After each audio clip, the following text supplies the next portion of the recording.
Well, it's absolutely predictable. It's a script that's been written for centuries. California voters head to the polls on November 4th for a high-stakes special election on Proposition 50, a ballot measure championed by Governor Gavin Newsom that would temporarily redraw the state's 52 congressional districts to counter what Democrats call an unprecedented Republican power grab orchestrated by President Trump. The President of the United States made a phone call to a sitting governor and said he was, quote unquote, entitled.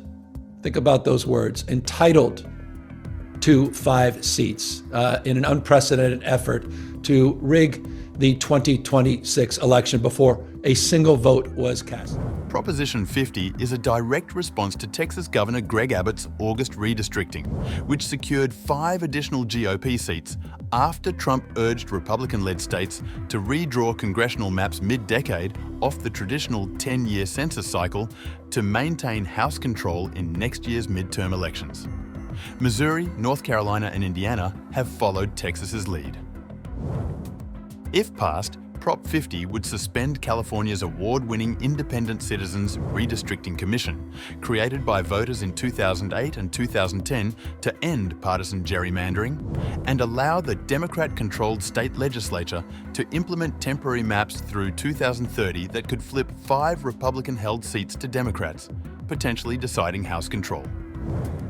The problem that we are seeing right now is that our current president and his administration is explicitly saying that we want to change the rules of the game midstream in order to insulate ourselves from the people's judgment. Stop.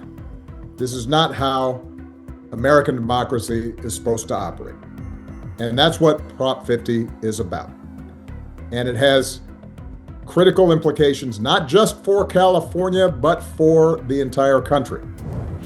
Former President Barack Obama joined Newsom on Wednesday for a virtual rally, telling over 1.1 million supporters who have contributed to the $116 million Yes on 50 campaign that the measure has critical implications not just for California, but for the entire country.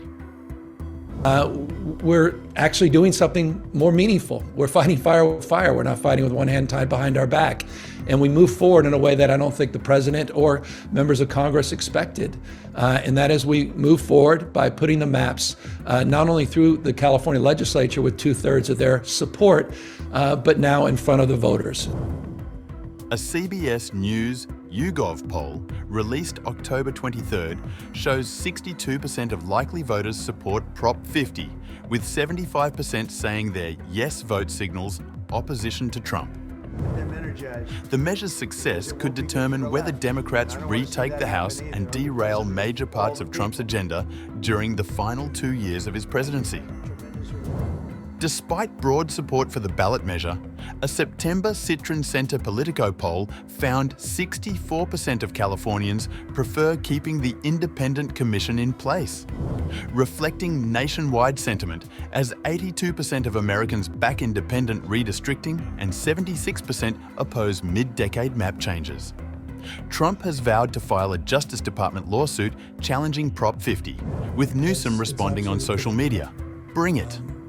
The $283 million special election concludes November 4th, with early voting already underway and Democrats mobilizing to turn California's response into a nationwide rallying cry against what they call Trump's authoritarian overreach.